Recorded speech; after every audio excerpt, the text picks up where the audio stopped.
we've posted this on the website. We'll send it off to the media. So I'm just going to paraphrase. I won't read it word for word. But at this point, there's still a lot of unknowns about what is going on. But it's very clear to me that the April 1st reopening of town offices to the public isn't very realistic at this point. So I'm going to close town offices to the public indefinitely. When we have more information about when it might be appropriate to open again, I'm going to talk with department heads as well as the select board and come up with a date where it seems to make sense for us to open up. So each department, they're going to develop a staffing plan that makes sense for the type of work that they do, and allow them to perform all the essential services that they already perform. I guess just to give you an example, the Public Works Department has split into 2 crews. They want to minimize risk of Audra, exposure. I need to interrupt. I just got a text from someone in town that said there's no sound on the YouTube broadcast. On the YouTube or on the cable channel? There's sound on the YouTube broadcast at my house. I bet it's the cable channel. I'm almost certain that plugging Let in me those find out. headphones caused this. It's the same issue we had earlier that we solved by. Let's take a pause and fix it.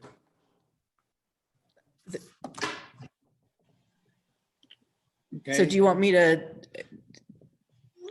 I can stand by for a minute. So I'm finding out if the person is watching cable or YouTube. Okay. And I should have a reply here in a moment. It was just read. Here comes the reply. I could whistle the Jeopardy theme. No, please don't. Can't whistle today.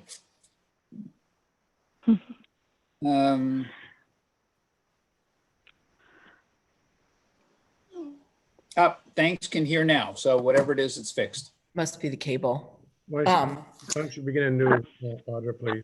So we're all going to have to really speak up to Aaron make sure Lincoln Audra can says hear. I can hear you on YouTube. Okay. Bob, could we establish a protocol so there's only one person Yes, speaking yeah, at a please, time? especially those who are on video, would you please just raise a hand so I can see you? The ones that are on call, just say my name and I'll hear it and then get to you in order. Thank you, Bob. Sure. Go ahead, Audra. All right, so for those of you who couldn't hear when we were broadcasting before, it's become very clear that the April 1st reopening of town departments to the public isn't very realistic at this point in time. So the plan is to close indefinitely to the public, and pending guidance from the state and with consultation amongst department heads and the select board, we'll come up with a plan for a date for reopening. So each department, they're going to continue to provide essential services. They're determining what sort of plan makes sense for them in terms of staffing. A good example of this is Public Works, who split into 2 crews to minimize risk of exposure. So that's the kind of strategy that we're looking at employing through different departments. So staff are going to be checking emails, picking up mail, responding to phone calls. This is all just to make sure our staff, the public, are safe and allow us to continue providing, services over the long term. Another thing that I wanted to acknowledge is that Camden, like many other Maine communities, we have a high percentage of citizens that reside here on a seasonal basis. And we're seeing an increase in the return of seasonal residents. And this is pretty unusual for March. Typically we don't get a lot of our seasonal residents returning until, May, even June. So we're asking that all residents of Camden, whether you're a seasonal or year-round resident, adhere closely to CDC guidelines. So this includes eliminating any unnecessary travel from your schedule, whether that be in town or out of town or out of state. All citizens adhere to social distancing, so not gathering in groups of 10 or larger and maintaining that 6-foot distance or more between people. We also ask, if you've been traveling out of state or out of the country, if you're not feeling well, that you stay home and isolate for at least 14 days. And, this is all stuff we've all heard, but I just thought it was good to, sort of acknowledge the situation we're in and ask that all residents be very conscious conscientious at this time. Also wanted to acknowledge that, it's great to see people outside, doing what they can to stay healthy and engaged while this is going on. This weekend, I know everybody wanted to go outside because it was sunny and nice and take advantage of our public open spaces such as the Snow Bowl and Mains Cliff and Camden Hills State Park. And while being outdoors is wonderful, I did notice that a lot of these spaces are pretty much as crowded as you would see them in the summer. And I would like to strongly encourage all residents and all visitors to this area to just take measures to ensure that if you're going to go out and recreate in a public open space, that you're able to do so in a way that maintains social distancing. So if you notice an area is really crowded, please don't go there. If you can't avoid maintaining that 6-foot distance from people. It's getting to a point where, I don't think we want to have to talk about closing down public open spaces. But people have to be Right. very conscientious of one another at this time. So, we've talked a lot about the challenge of holding public meetings while we can't gather the public together.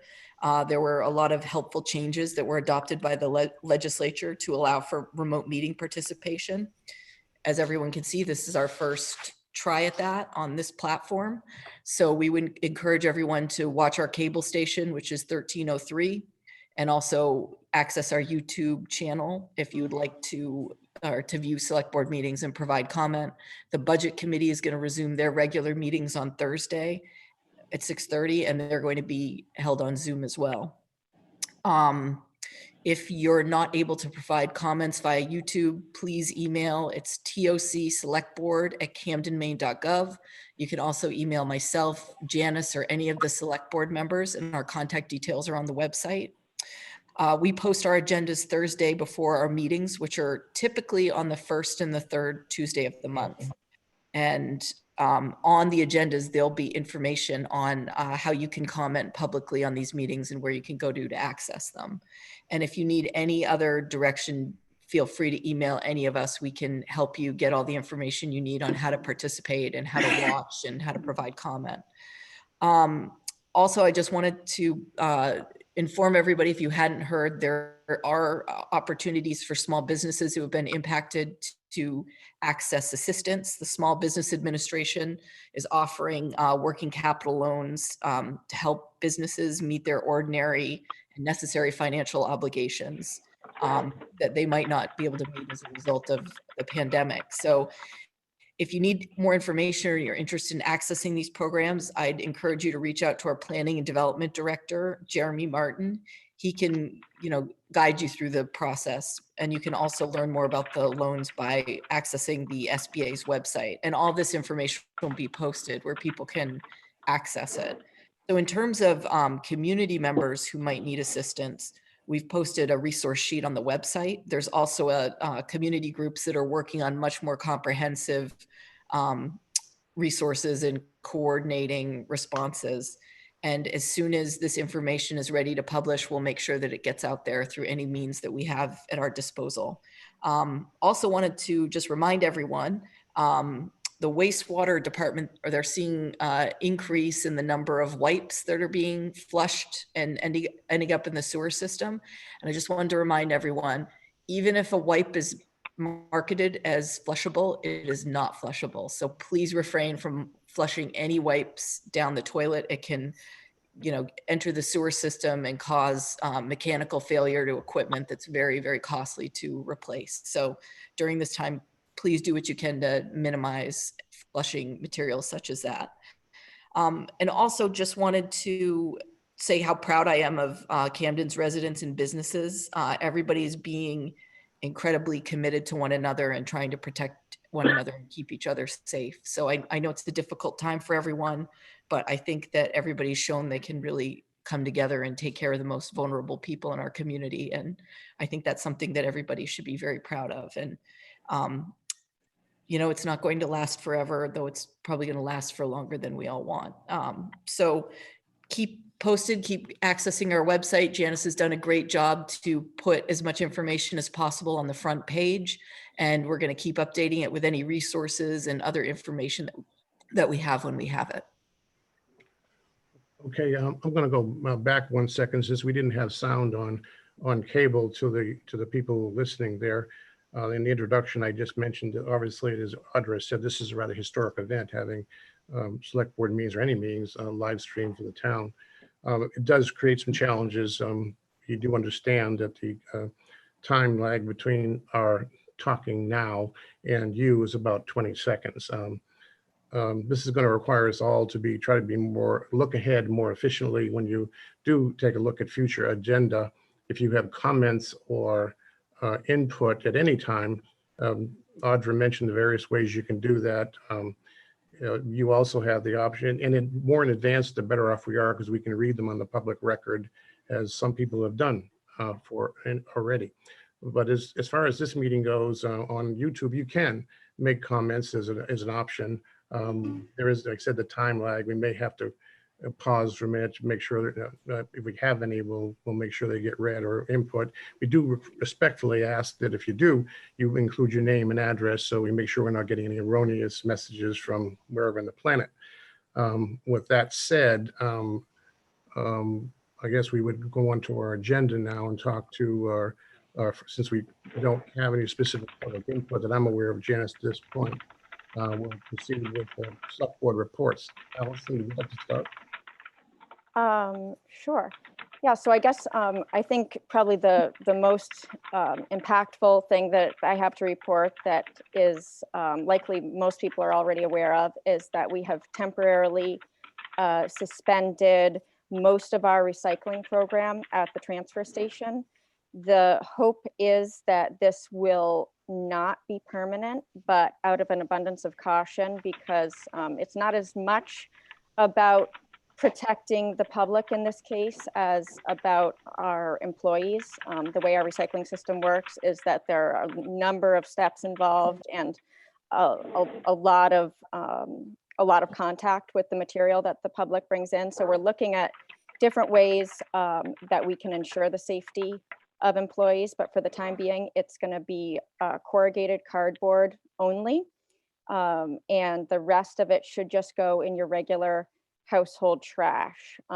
This is not a decision that was made lightly at all. The interim manager over at the transfer station is Dave St. Laurent, who some of us know, and he is a very avid recycler himself. One of the first things he said when we talked about it was that he was worried about the impact of this decision and when you go to start it back up again, people's habits have changed. And so this is something we're really cognizant of. For I think the majority of us, what we're doing right now, I know what I'm doing is I'm just saving recycling up, and with the hope that we will be able to bring that to the transfer station before too long. But we do have a meeting on Wednesday of the transfer station board where we're going to be talking about this. We know that for a lot of people, they recycle more than they throw away. And so the financial implication of that, it's not a good time to be saddling people with more costs when all of a sudden doubling or tripling their cost of waste disposal by having them buy a bunch more yellow bags. In the past, the way we've handled, we certainly don't want people to start burning their trash or dumping it on the side of the road. At least for Camden, if people are finding that cost is burdensome, definitely still go ahead and take your trash to the transfer station and let them know that you're having trouble paying. Usually, and I don't know if Audrey, you want to weigh in here if this is the right way to do it, but that requests have been passed on to the town, to the general assistance departments in the individual towns. Like if we have Camden residents coming that are having a hard time paying, that's something that can be dealt with through the towns. And hopefully we'll talk a little bit more about that at Midwest Solid Waste tomorrow. But we definitely don't. They never turn people away. If you're a resident of the four towns and you need to throw something away, definitely take it there. Don't burn it in your backyard. So that's the main thing. I've gotten lots of comments from people, of course, about, different things that they think we should or shouldn't do. As a town select board, there's this ongoing confusion about, the powers that we have as a select board versus the powers that a city council has. And so it's, you hear a lot of people saying, well, Rockland did this or Brunswick did this, can't Camden do that? I think we're all looking for ways to be flexible and not intentionally, tie our hands behind our back any more than we have to. But that's just an ongoing battle. But I do think it's a good time to be looking. I'm sure the Charter Commission, their wheels have been spinning during this time because, forcing everybody to have a town meeting where we all go to the Opera House and huddle together, I don't think is what anybody wants right now. So I'm hoping that the Charter Commission will have lots to think about during this time.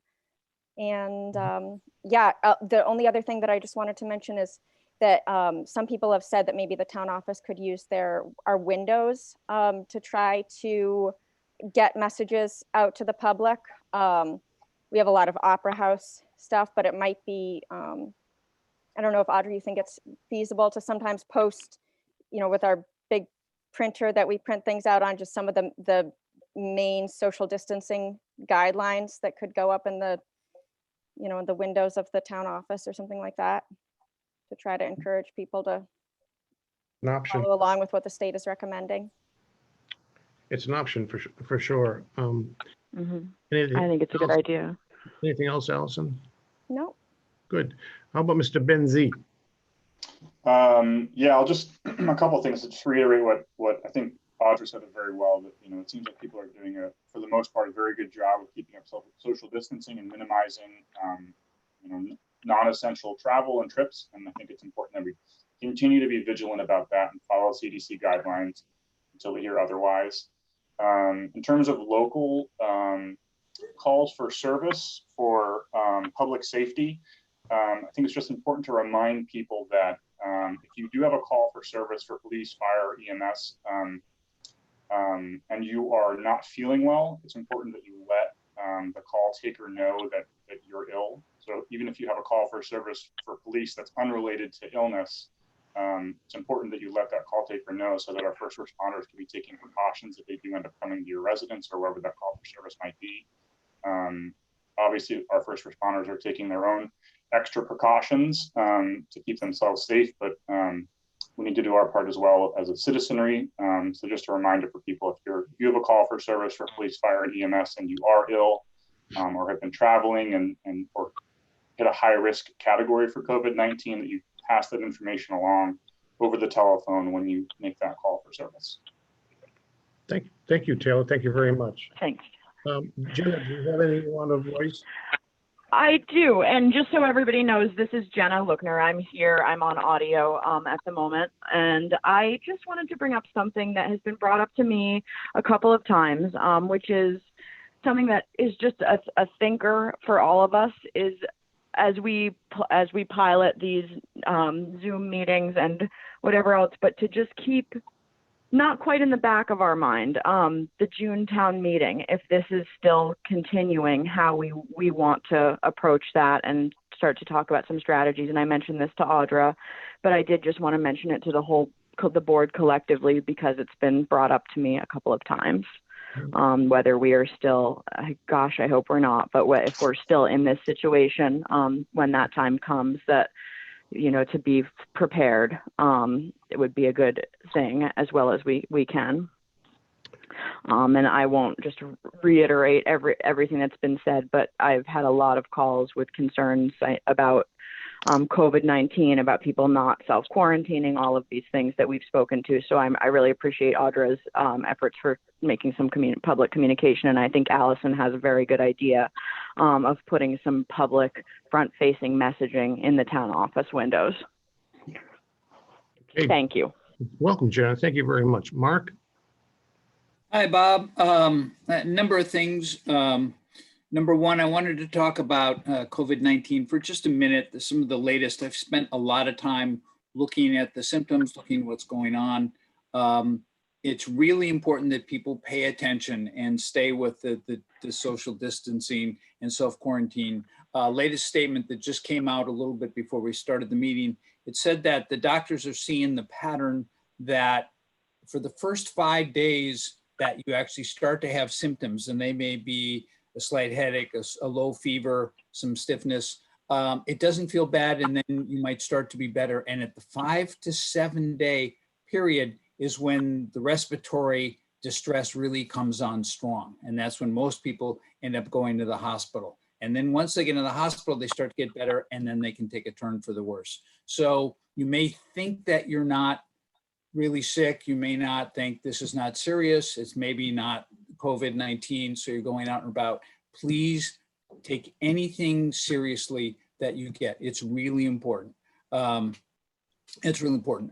Number two, there should be space. I know there's already some nice posters in the windows that Dave Morris from the Opera House has put up. The shows have all been postponed for the Opera House, of course. They're doing a really good job of rescheduling them, starting, I think, at the end of June, some starting at the end of June, and then throughout that. So we will have a busy end of summer, fall season, if things get better, as we hope they all will. So there's a lot of work going on there. So we should be able to put some things in the windows. I think that's a great idea. And lastly, I've been getting some calls from the day sailors because they have payments due, and I wanted to make it official for them. Audra and I have spoken about this, that along with the property tax, and that's something we'll get into a little later in the meeting, that we're not adhering to deadlines for payments right now. And, you know, so if you're a day sailor, or, you know, have that payment coming in a time when you don't even know if you're going to have a season, you don't need to worry about that now. And I wanted to put that officially out over the meeting. And I think that's it. Everybody just be really safe, be really careful, and take care of your neighbors and check on people that need checking on. Thank you, Mark. We also have online tonight our town attorney, Bill Kelly. Did you want to say anything, Bill, or? Well, I guess I could comment on just to put people at ease a bit on the town meeting issue, because it is, Jenna just mentioned it, it's a ways out there, but we don't have so much time in the sense that we've got to get the warrant together and get mail-in ballots sorted out and all that. So I would continue on with the normal process and all the normal deadlines and all the normal notices. And there's a very simple mechanism. If we get to the second day of town meeting, which is the floor vote, and there's still concern about people congregating, the simple mechanism will be to start the meeting with just a few people, because the moderator will have been chosen on the prior day at the secret ballot day. And all we have to do is have a simple motion to continue the meeting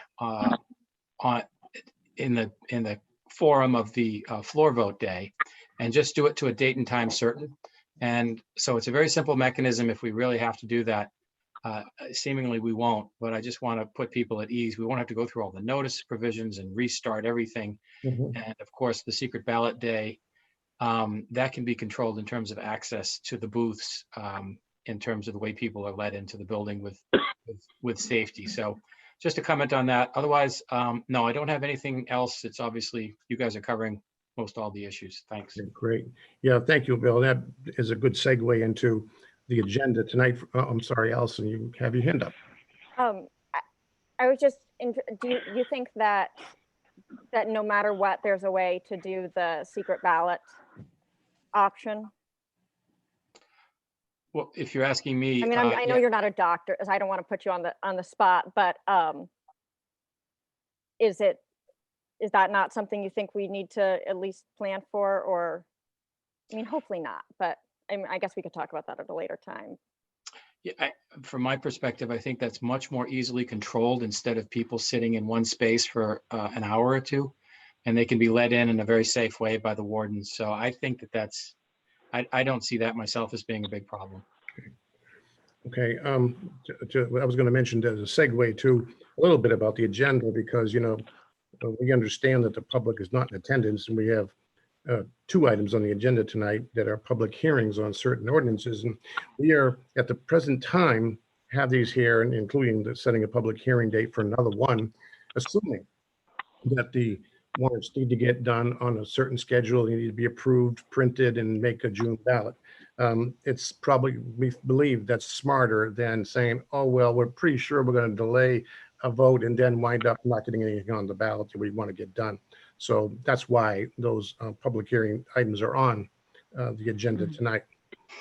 But given that, and thank you all for your comments, I'd like to move on to the rest of the agenda, which would be first the approval of the board minutes from March 4th, 2020. I will make a motion that we approve the minutes of March 4th, 2020. Second. Any discussion from any of the board members? Not hearing it, I'll call for a vote. All those in favor by raising your hand or aye on those who are not there? Aye. 5-0. Thank you very much.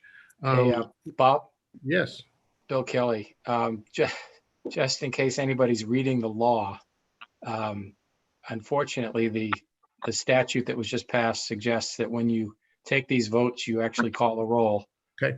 And perfect. preliminary stuff, not so much perhaps, but of substance, you might want to do a roll call. Let's do it right. So we'll call a roll of votes for the minutes. Allison? Aye. Mark? Aye, and I believe Taylor wasn't at the meeting, so I believe he can't vote for it. But March 4th, I believe he's I think allowed it to. was. He just, Well, The he might have. minutes said that he wasn't there. yeah, I'll just skip it then. That's okay. yep. Jenna? Aye. Bob, aye. So it's 4-0 or 4-1-0. Okay, to the fourth item on the agenda, which is the approval of a 90-day extension to property tax due date. Audra, do you want to introduce that one? Yes, so we worded this incorrectly. It should be a 90-day extension to the date which we start accruing interest. Okay. Okay. So basically, we're allowing payment up to July 15 with no interest penalty. Correct. Yeah, there's been some, Allison? I don't, a lot of towns, this is a town meeting warrant article for us every year. And I think for a lot of towns, and so it looks like different towns might word their warrant question slightly differently. And like I know in Lincolnville, they're interpreting it that the select board doesn't have any authority to waive the interest or the deadline but it, and I had a couple Camden residents who are sticklers for process comment, but if you look at the way ours is worded, it's 7% interest for the year. And so we can't change the date, but we can change when, how we interpret that 7% annual interest rate, and when we would start to, when that would start to accrue. So thanks for that, Audra. Perfect. Do we have any more discussion or have Taylor? Yeah, well, I was just going to say that, yeah, I'm in favor of doing this, and I think calling it a grace period or something along those lines, so the due date doesn't actually move, is the best way to do it. But I think we're in somewhat extraordinary times, and I know there are people in the town that may be looking at the tax bill come due on April 16th, and if they're making a decision between groceries and prescriptions in their tax bill, I would rather them put off paying their taxes so they can get their essential goods. And I just think it's the right thing to do for us to put this off 90 days at this time. Do you have a motion? Bob, Sorry. Jenna. Bob, this is Jenna. May I? I just want to say that I am fully in support of this. I think it's, to me, all but a no-brainer, and I like the semantics that Taylor suggested of creating a grace period. I think we're, as Taylor said, extraordinary times, and that this is a measure that we can take to help relieve a little bit of the stress that folks are under. Thank you, Jenna. At what point, sorry, do we start, I know we have a good, healthy, unassigned fund balance, but just for our own personal knowledge of, how long we might be able to extend this without starting to run into cash flow issues. Audra, do you want to comment on that? I mean, I can't give you an exact I date, but need- we're in, But we're fine. 1 second. we're fine. We I have, need to interrupt for a minute because I'm still getting the thing that everybody's been able to be here on the call except Audra for some reason. We Thank you, hear her Mark. on Zoom, but I'm getting a text that she's the one person that's not being heard on either YouTube or cable for some reason. I don't know. Thank you, Mark. Audrey, we want to check it out? I can't see any reason why she wouldn't be heard on the I YouTube can't channel. either. But I can see why that would happen with the cable, I suppose, with the, if both of the audio. I I mean, think if we can hear encourage her people to on watch Zoom. on YouTube also, but Right. Would it be easier if she moved to a different room in the? I can't, it's broadcasting to the cable through my computer. Mark, can we tell that person to watch it on YouTube if possible, as opposed to the cable? They're watching both, and it's neither YouTube nor cable. She can be heard. Audra, you could leave your computer running and go into the other room and run it off of your iPhone, but Yeah, I could do that. I don't know if you can be logged in on two devices, but it might be worth trying. I don't know. I don't know.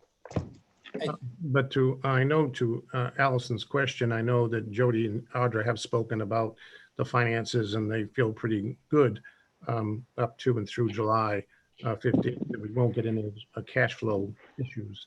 But Yes. that doesn't mean that, something could occur and we would have to evaluate it on a frequent basis to make sure how it might go forward. Mark?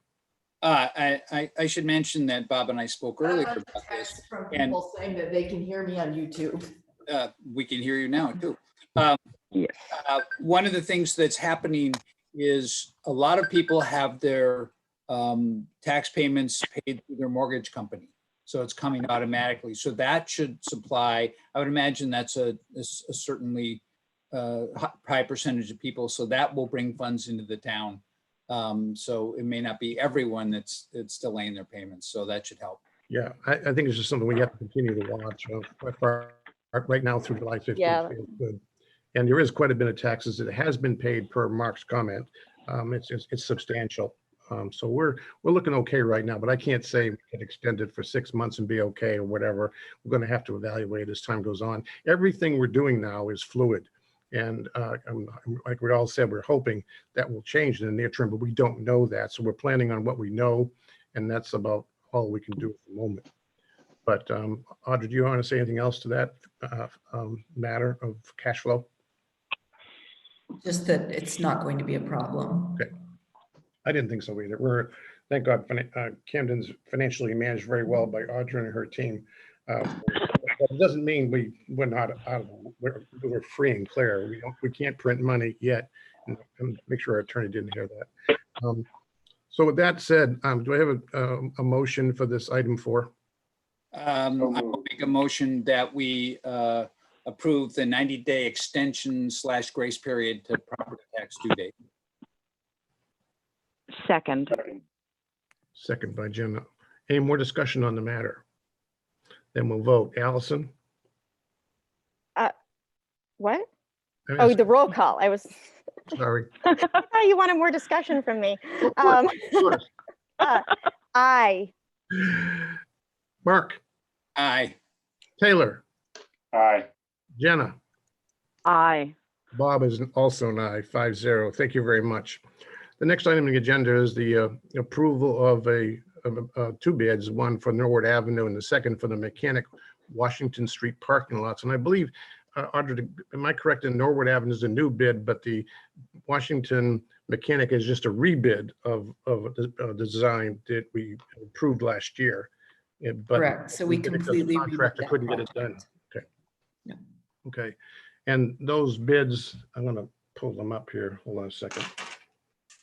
I've got them, Bob. It's Farley and Son bid on Norwood Avenue improvements, $298,029.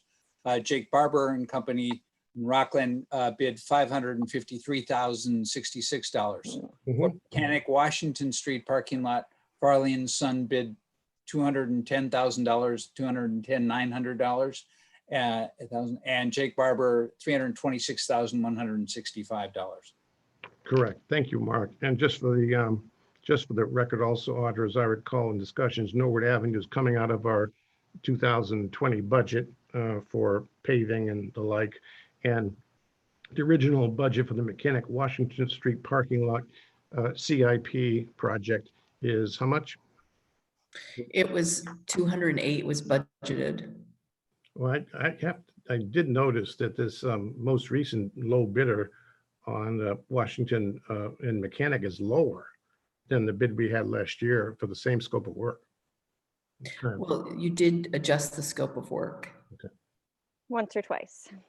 Yes. I'm not complaining. Mark, Are you ready for a motion? I am. I make a motion that we accept the Farley and Son bids on both Norwood Avenue improvements for $298,029 and on Mechanic Washington Street parking lot for $210,900. I second Second. that. Okay, Taylor, second. Any more discussion on the matter? I would point out, just more informational, that the, I believe, correct me if I'm wrong, Audrey, but the Mechanic Washington Street is due to start in about 2 weeks. Whoa. Is that correct? I can mention one thing. The downtown design team has been working on a mural for the wall off of that. Yep. And they've now got it pretty much set. And it's, of course, it's a private wall, so it'd be private funds. It looks like they're going to be able to get it done and have a nice mural and that wall painted. So it should make the design a very nice look for the town. Thank you, Mark. And with that said, a roll call, Allison, Aye. Mark, Aye. Taylor, Aye. Miss Jenna, Aye. and Bob is an aye, 5-0 also. Now to the, we have a public hearing on 2 Camden zoning ordinance amendments, again, scheduled for a June town meeting. One on accessory apartments, another one is the change of a zoning map to eliminate the BTR zoning district and replace it with B1. First, what we will do is I'll have Jeremy describe the ordinance changes. Since we don't have any public input on those, to my knowledge, we will just take a brief pause after that and see if anybody wants to comment on either of those so that they can. And if not, we will close out the public hearing and move toward the deliberation by the select board. Jeremy? All right, great. Thanks, Bob. Can everyone hear me? This is Jeremy Martin, Planning and Development Director. Yep. Great, thank you. And Bob, for the agenda purposes, which one's first on the agenda? Accessory. Okay, great, thanks. So as you know, housing affordability and availability has been an issue in town for many years. CDAC, as well as the Select Board, has been talking about trying to do things that we can to increase, again, housing affordability and availability. The Planning Board and I had many workshops, many discussions on our accessory apartment provisions in our zoning ordinance. Currently, accessory apartments are allowed in the Village Extension, the Village District, B2, B3, and B4 only.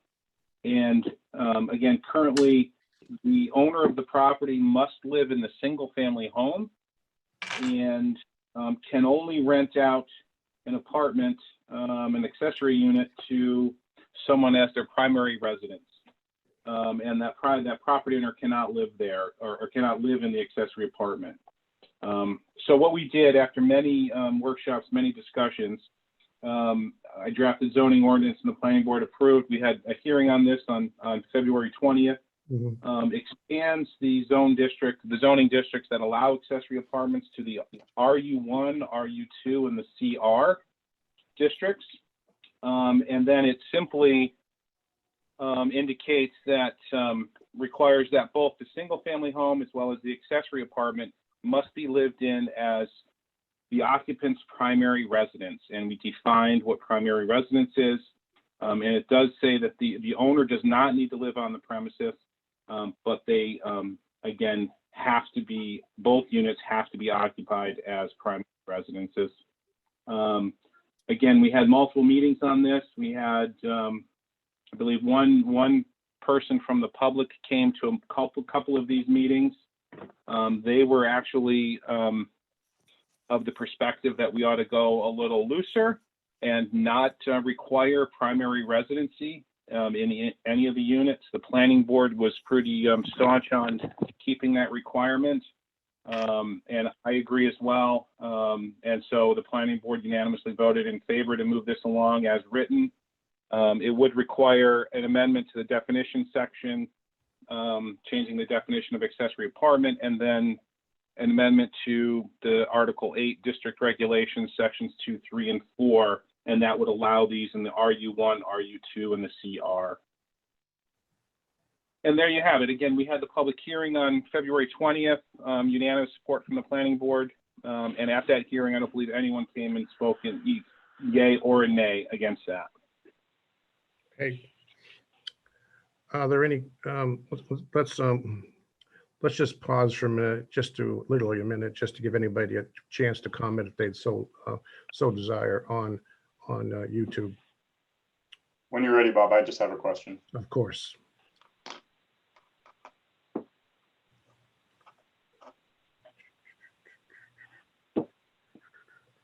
And I would add, Bob, really quick, that I've reviewed the comp plan, and this is consistent with the comp plan in terms of housing, on providing more affordable housing and housing availability as well. Okay, great. Just a few more seconds. Let's see if Janice gets any activity. Any comments, Janice?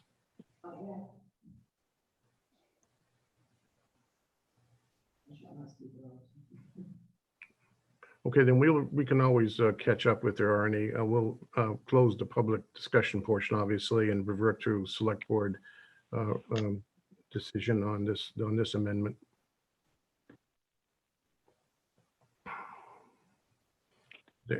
Taylor, you said you had a question. Yeah, really just a question for Jeremy, just to clarify the primary residence piece of it. Essentially, Jeremy, by making it that both units must be lived in as a primary residence, are we saying that they cannot be rented as short-term rentals? That is absolutely correct, Taylor. And this, there's a lot of discussion, some discussion at the planning board meeting about short-term rentals. And I think the one individual that came in support of us actually making things a little looser was in favor of short-term rentals and allowing more of them. The planning board understands and really felt strongly that housing availability does not mean more housing for short-term rentals, but it means housing for people that are going to live here and make this their community. And that's what we need in town, and the planning board was pretty strict about that. So this ordinance would prohibit short-term rentals in either of those two units because they have to be their primary residence. Okay, thank you. Yeah, that answers my question. That said, Taylor, we say it's, we define your primary residence as for a minimum of 6 consecutive months plus 1 day, right? Similar to tax purposes, what your residency is. So it's conceivable that someone who goes away for a period of time at some point could rent their unit out, but they would still need to comply with the minimum short-term rental requirement that we have of 7 days. Right. If that makes sense. Yeah, like it a does. sublet. Yeah, thank you. Obviously, I think short-term rentals in and of themselves is something that I imagine we're going to tackle in the near future, but I agree with the sentiment of the planning board, and I think it's the correct one from my perspective that the housing stock is most important, particularly for rentals, for folks that want to make this their place of their livelihood in terms of long-term sense. So I'm certainly in favor of the way that that's put forward. Thank you, Taylor. That's all I have, Bob. Thank you. Thank you, Taylor. Any other comments from select board members? The planning board was pretty adamant about not making this about short-term rentals. Right. Allison. I think that's the right move. Sorry. Oh, I'm sorry to interrupt. That's correct. That's fine. I do it plenty. Especially Allison. Serves me right.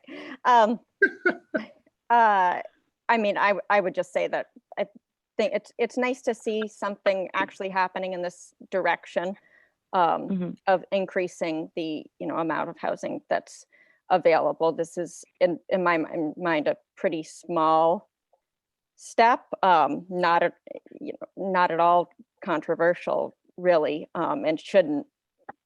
It's almost amazing how long things have to take when even when there isn't opposition. But I would say that I would support many continued moves in this direction, and I'm thankful, Jeremy, that you've been, gotten the ball rolling. But I think it's very widely accepted and encouraged by Camden residents for the most part. Understood, and thank you. And I will be looking more at density and lot size requirements moving forward. Yeah. So, All right. Any other comments? Do I have a motion? I will make a motion. I will make a motion that we approve the accessory apartments to amend Article 3 definition and Article 8, sections 2, 3, and 4 to move it to the June town meeting. Second. Second. Any further discussion? Not hearing any. Roll call. Allison, Aye. Mark, Aye. Taylor, Aye. Ms. Jenna. Aye. Aye from Bob. That makes 5-0. Thank you. Jeremy, the second one would be to introduce the BTR to B1 change in the zoning ordinance. Sure, and thank you. This one, I think, comes as a culmination of a couple of things. Reviewing the zoning ordinance when I got here, our zoning ordinance is very thick for a town our size. We've got a lot of different zones. We've got a lot of different requirements for each zone. So I started looking at it, and then the town entertained, pursuing ownership of parking lots over at Knox Mills, and then looking at, again, density issues. I started looking at the zoning ordinance, and the BTR, jumped out at me as, for the most part, a duplicative zone, because if you compare the B1 and the BTR, the uses are nearly identical. The lot development standards are the same, except for minimum lot size per dwelling unit. And so when I started going down this road of figuring out how we also do this parking lot and all this, with Matt Orn from Knox Mills and trying to look at density issues, I started looking deeper at this. So the planning board and I had multiple discussions about it. I had sent 2 notices to every property owner. There are, I think, 16 property owners in the BTR zoning district. Sent multiple letters to them explaining the issue, explaining why we're looking to do this, telling them about the public hearing. And again, I had received comments from one individual via an electronic message, and then they also came to the public hearing on this one issue, and they were adamantly in support of this. They were been looking for the town to do something like this, go back to the way it was. They didn't understand the original reason why it went to BTR in the first place. So again, we held a public hearing on February 20th. When you do a zoning ordinance amendment like this, it really impacts a lot of different articles because the BTR is, you got to look at the parking requirements, you got to look at buffer requirements, you got to look at nonconformities and districts and all this. And I did a one-page sheet on every section of the ordinance that had BTR. And it was really interesting because it's, for the most part, is the B1, again, except for that minimum dwelling unit lot size. And so we propose to remove this BTR completely from the zoning district and remove it from the zoning map and make it a B1. Again, we had multiple discussions about it at the planning board. Comments, again, I sought comments from the public as well as every property in the BTR. Heard from one of them twice in support. The planning board was very enthusiastic about this, and that's about it. Okay. They're looking forward to sending this to voters in June, and we're asking for your support to do that. Well, I'm asking the select board members if they have any questions of Jeremy. If anybody in the public would like to take this time to comment, that will be our hiatus period before we go to actual motions and go forward. So this, And Bob, go ahead, Jeremy.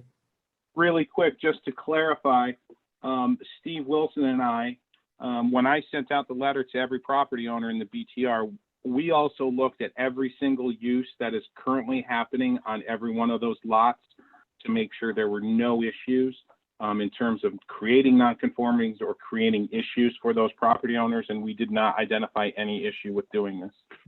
Thank you. That's a very important point. Thank you. Select Yep. board members, have any comments or questions of Jeremy? Allison?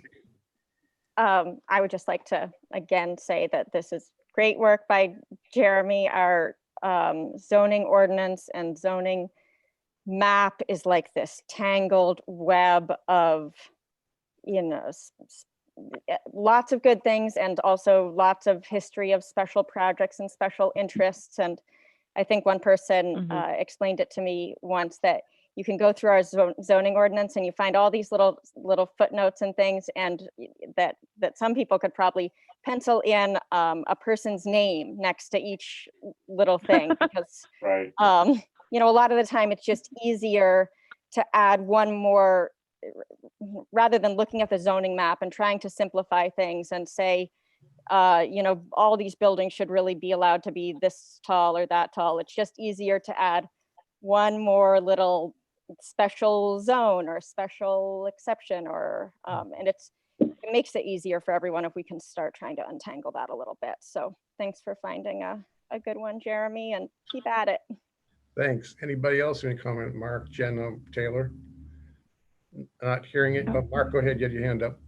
I'll make a motion that we move to the June town meeting, the Camden zoning ordinance amendment for BTR to B1, amend numerous articles in the zoning ordinance and amend the town zoning map to eliminate the BTR zoning district and replace it with the B1.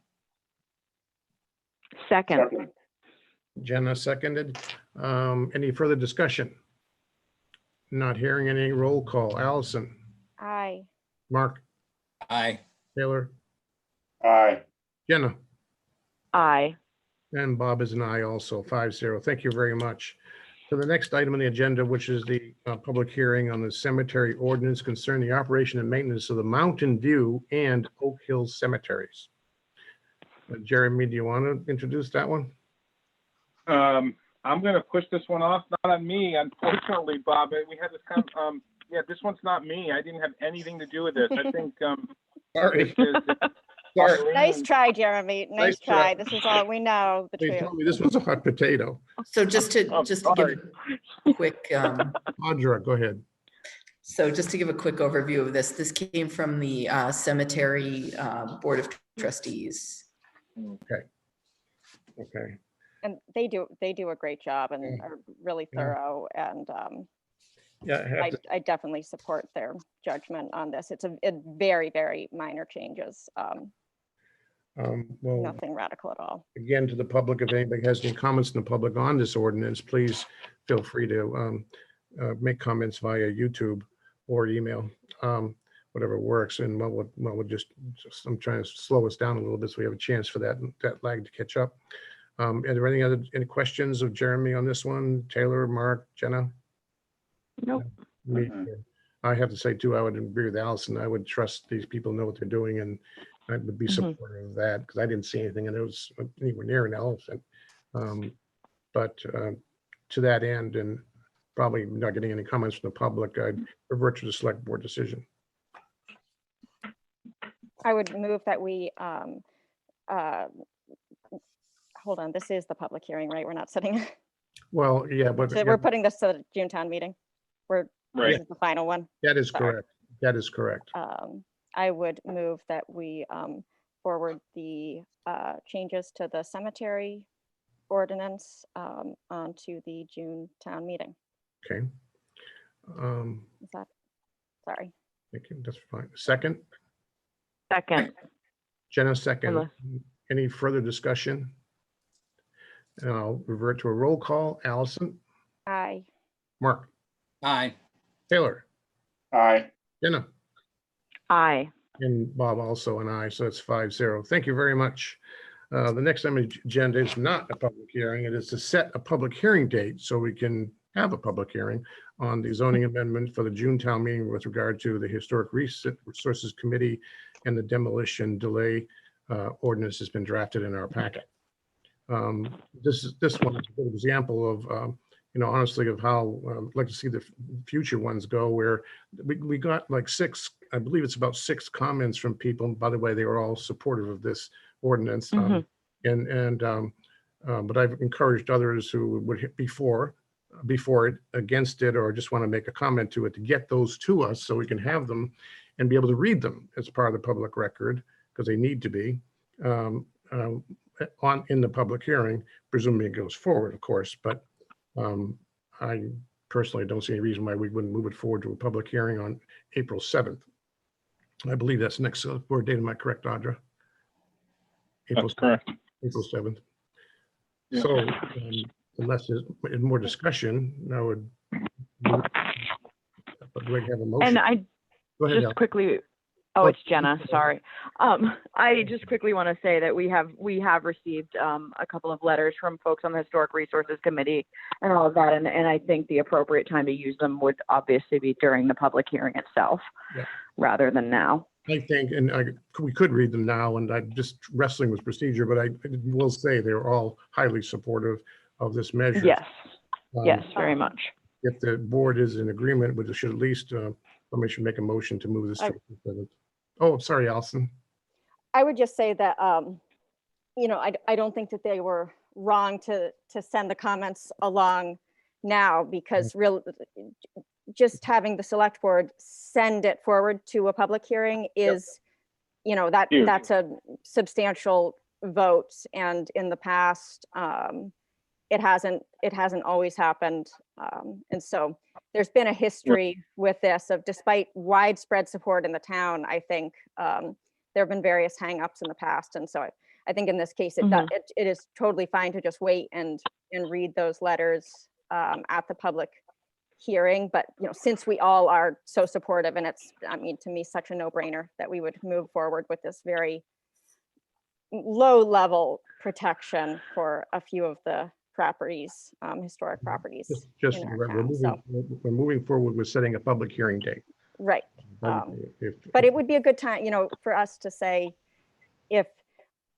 since maybe not all the select board has been, the members of the public might not know how supportive we are. And so I think that creates the feeling that, oh gosh, maybe we really need to write a lot of letters. Sometimes, you see the most from the public when they believe that the select board needs to be persuaded.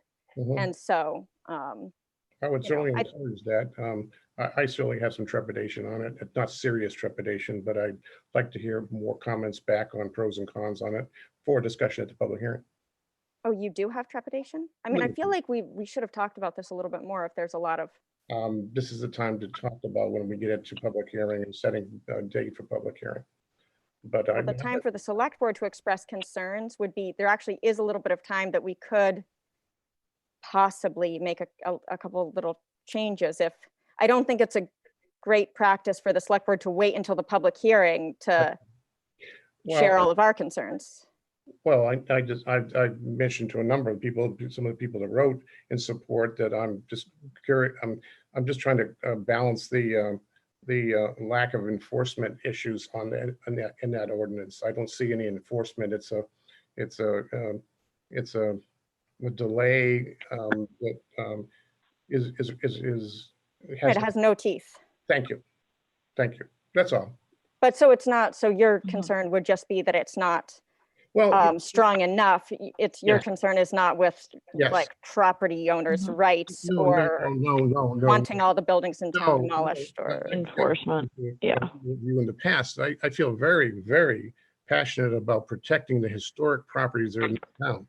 I feel very, very, very passionate about supporting that we don't change the feel, the look of our town dramatically because of somebody coming in, tearing down a building and building a whatever, I'm totally supportive of that. In fact, I'm an advocate, a strong supporter of something more firm and hard, more strict. The world I come from and worked in many years, the towns that were really serious about this had, well, some people call it design review boards, some people call it, architectural review boards, and they've had some good parts and bad parts of that too.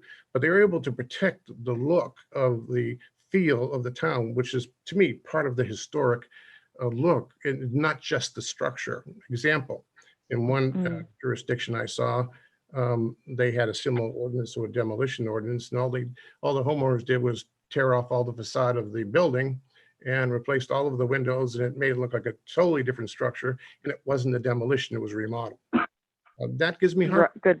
That gives me heartburn. That's really where I'm coming from. That's the only. That's a really good point. I just, and then there were huge debates about, and Jeremy can clarify, but what is defined as the structure?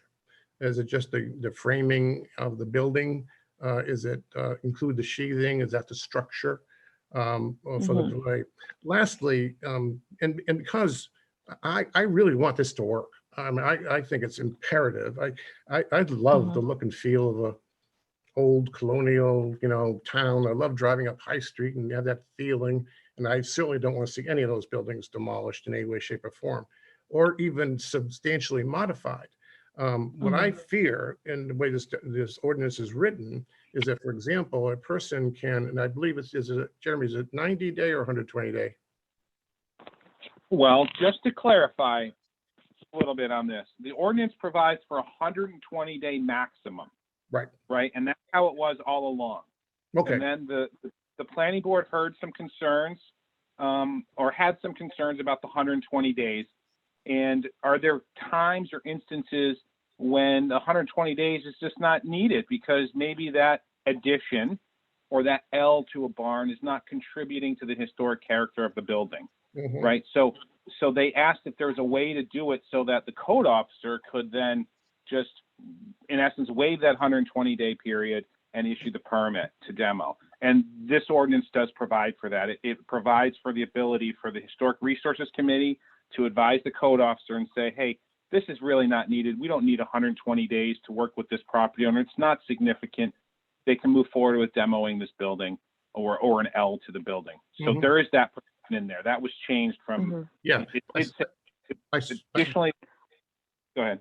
I was going to say, I did see that part. What I was really trying to get to was the core of even some of the people who commented about its enforcement, as it were.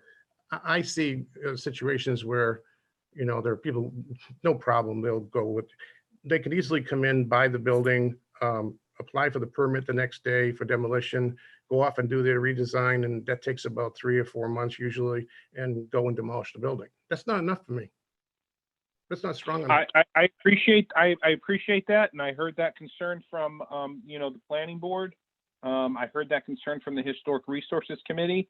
I think the Historic Resource Committee, who's very, very, very supportive of this, and they've been driving this along with me, I know they would like to look broader and look at a design review ordinance or a historic preservation ordinance. The comp plan does say that the town should go down this road and look at it. I think the Historic Resources Committee thought, and I've been working with them on this for a couple of years. I mean, since I've been here, really.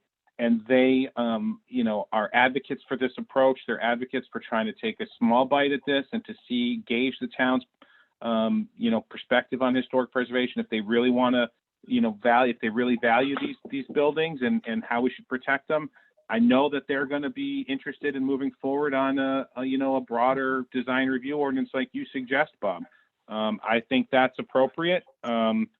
And, when we sat together and had the conversation about what ordinance amendments I'd be working on over the course of, this period, we talked about accessory apartments, we talked about BTR B1, and we talked about historic preservation and demo.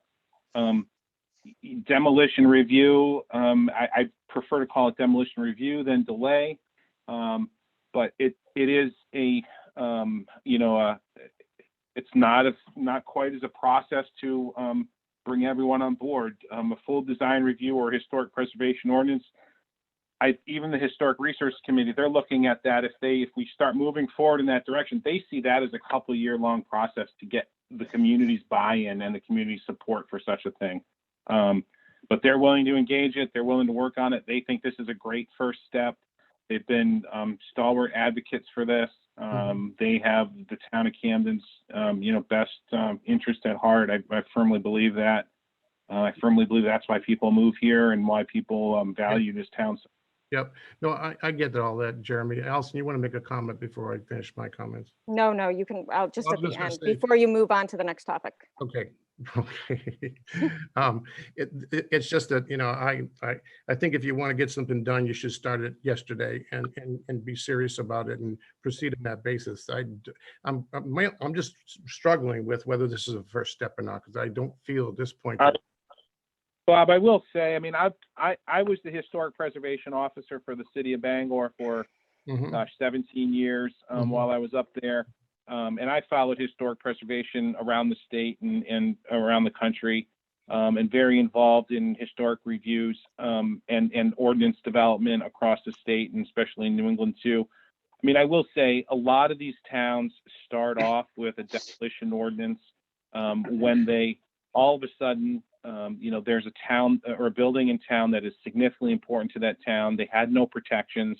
Someone comes in, gets that permit, that building goes away over the course of a weekend. Next thing you know, people are up in arms. Why didn't the town do something to stop it? I would say that most towns that go down the road of historic preservation ordinances start with demolition review because they feel like it's a good way to engage the public and talk about it and talk about the importance of historic preservation before they lose another structure. And then they work towards a full ordinance. Point's taken. We don't need to elaborate on it now. Yeah. Allison, anything else? I mean, Yeah. I totally agree with Jeremy that and with the Historic Resources Committee that this is a fine place to start. I worry that lack of enthusiasm or stated enthusiasm by the select board for, like, I think that your lack of enthusiasm, maybe Bob, could be misconstrued as not enthusiastic, but people will assume it's for the opposite reason, because that has been the history of the conversation in Camden, that I firmly believe that town government in general in Camden has a history of not being representative of the broad community in some ways, in terms of, I think our community is much more progressive than the strongest voices on this issue have been in the past. But the Historic Resources Committee has been really discouraged in the past because it's been a couple, 3 select board members or 3 planning board members that have been able to say, there's something they don't like, and they mumble something about personal property rights, and then the whole thing has been shut down. And so I think that you're right, that this is frustratingly small given the history of Camden. We've had properties torn down over and over again. People get so upset about it. They're shocked that we don't have any kind of protection. And then they assume that something was done about it. And we just have still to this day done nothing. Norumbega could be bulldozed tomorrow and none of us would have even the ability to have a conversation about it. At least this would slow down the process enough for there to be news articles. I mean, I think that's a big part of it is public opinion, and that won't stop everybody from demolishing something, but just being forced to have, a few news cycles and conversations. And I don't think we should underestimate the value of that. So I would encourage us all to be, really supportive, even if we think it should do more. And I agree Jenna, with you got something? I'm sorry, I thought I heard Jenna say something. That's fine. Like I said, I'm used to seeing a lot more teeth in something to have an effect, because this unfortunately does not have any teeth in it. And that's I'm worried about that. About somebody coming in and demolishing a structure by simply waiting while they're doing design for the new structure, if that's their intent. Mark? Bob, for right now, why don't we get this moved to public hearing? I agree. That's where I wanted to go in the first place. Okay, so I'll make a motion that we, move my thing. I make a motion that we take the proposed amend Article V, Administration Section 2, permits required in Article 8, Historic Resource, Article 13, Historic Resources Committee, Section 3, Duties, Demolition Review. We move the proposed Camden zoning ordinance amendment for public hearing. On what date? Second. Oh, Uh, sorry. Did he on say the date? April- 7th. let's say April 7th. Is that one been advertised? Yes. I believe it Yes. has. I believe Yes. it has, otherwise we'd be too late right now. We Okay. advertised it before we said it. Jenna, did you second? I seconded, yeah, Okay, good. but I, Any other discussion? I would just, I mean, I just, yeah, sorry. I do want to say that I think waiting until the public hearing all the time is then people don't know whether they need to participate. The reason we don't get participation sometimes is because nobody's Yep. opposed to it. But if they don't know what the select board thinks about something, Yep. they don't know how to tailor their comments. And Good so point. that's All all right. I'm saying. I agree with you. I agree with you. So any more discussion on the motion? Roll call. Allison, Aye. Mark, Aye. Taylor, Aye. Jenna, aye. and Bob is aye also. 5-0 goes to the public hearing on April 7th. Next item on the agenda is the approval of a grant agreement with Midcoast Conservancy for project management and fiscal sponsorship for the National Fish and Wildlife Foundation grant. All right, Bob, so Leaving. Yes. Bye, Jeremy. Thanks, Jeremy. Aye. Thank Thanks, thank you, Jeremy. Jeremy. Bye, Jeremy. Thank you, Jeremy.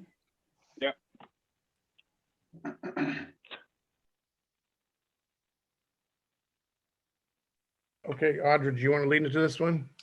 Yes. So to give you some background on this, as everybody knows, we've been awarded a grant by the National Fish and Wildlife Foundation to do river restoration work on the McGonagall River.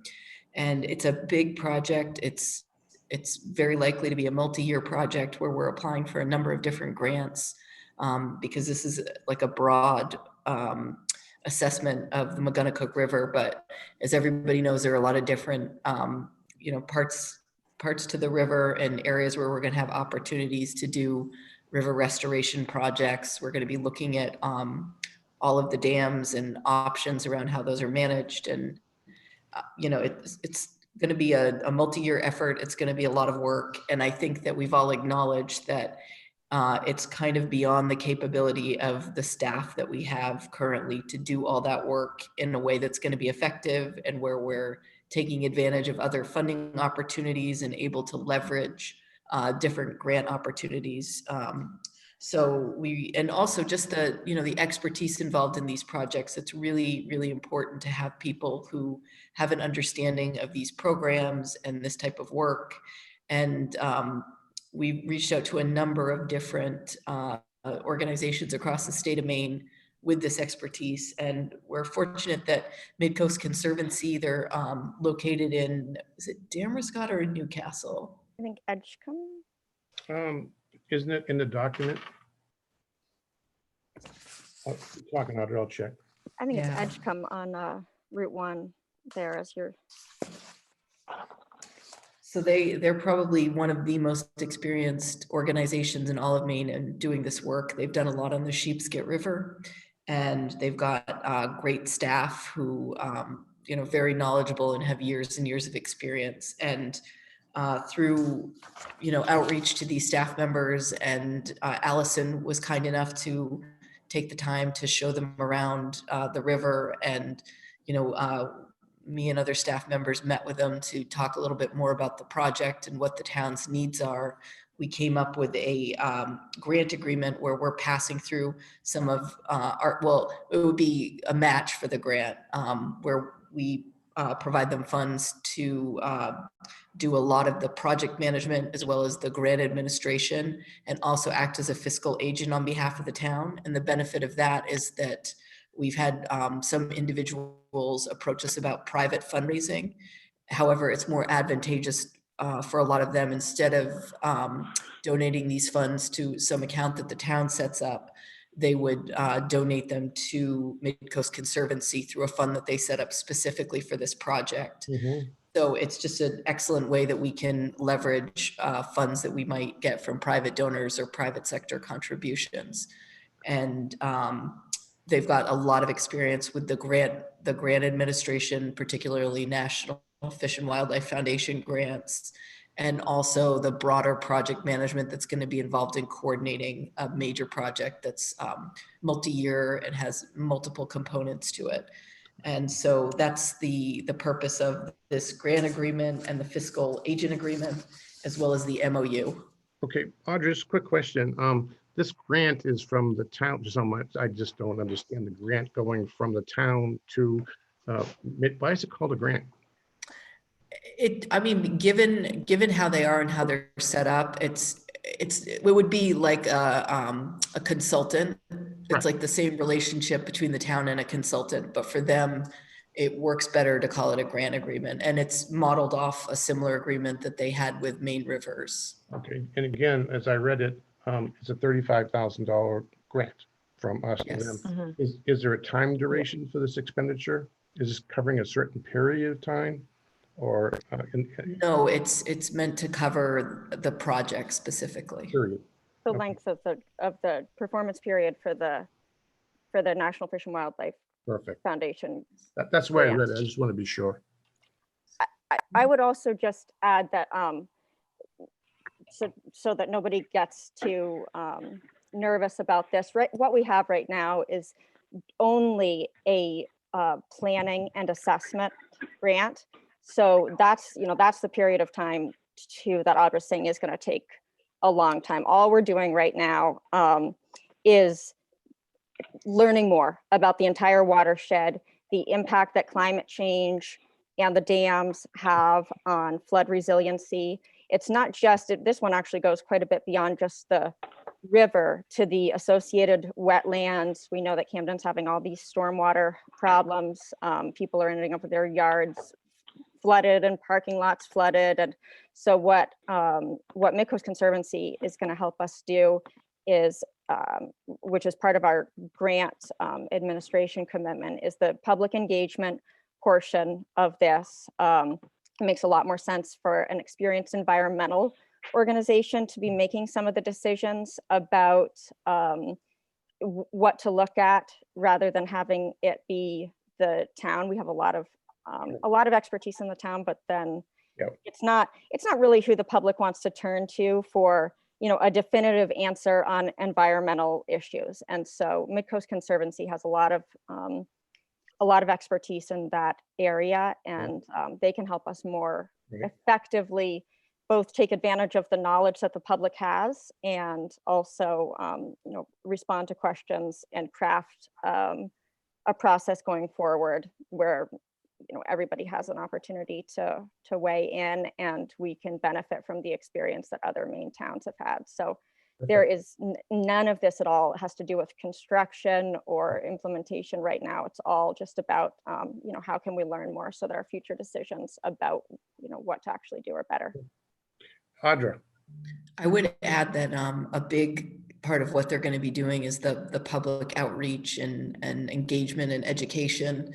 I think that's a big part where it's difficult for us to keep up with, just distributing information appropriately and setting up forums where the public can participate and just really educating everyone as to what the project is and where we're at and, what sort of input they can provide and when. And I think that having Midcoast Conservancy involved, they're really going to enhance that and improve it, because that's going to be a big component of what they're doing with this project. absolutely.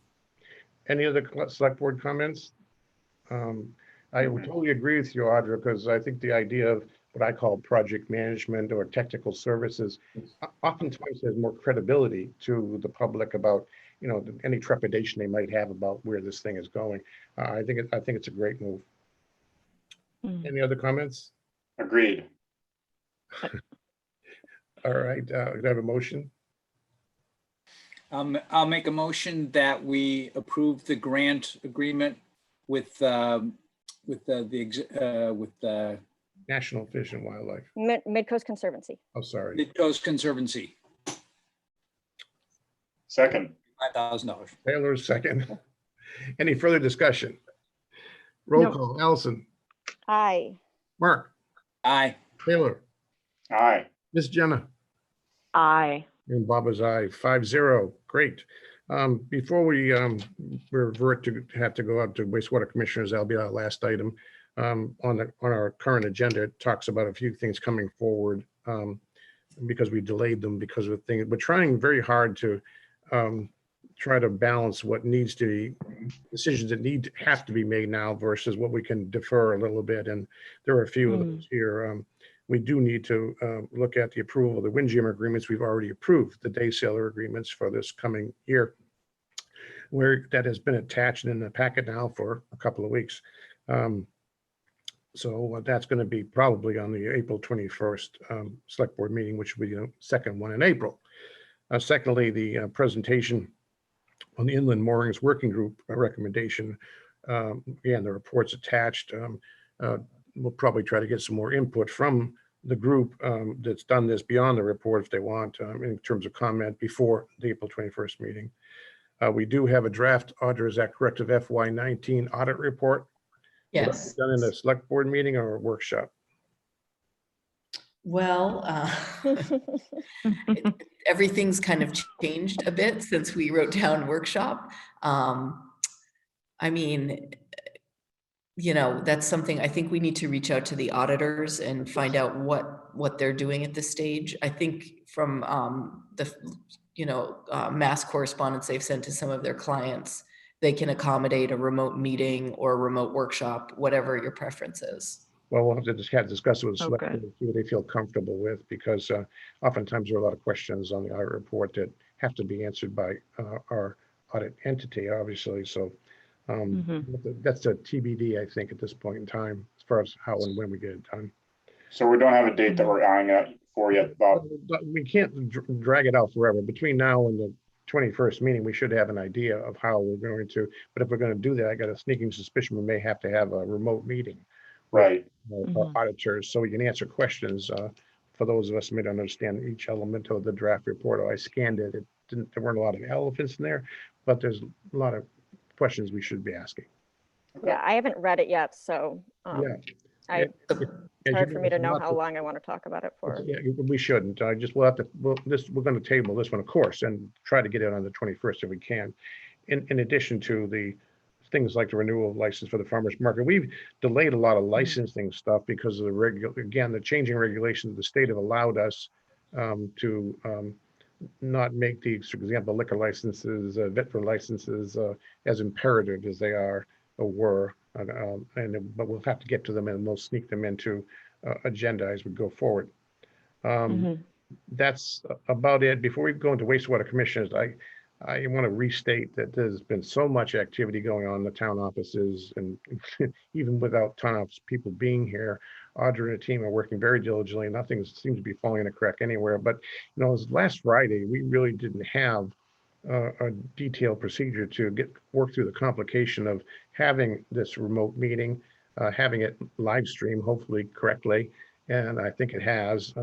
We're learning from it, and I really have to thank Audra, Allison, and Janice for the tremendous amount of work they put in over the weekend and got stuff done to get us to this point. I'm very proud of the team. Same here, Bob. Thank you for saying that. Thanks, guys. Thanks, ladies. Yeah. Thanks, Zoom. Thanks, Zoom.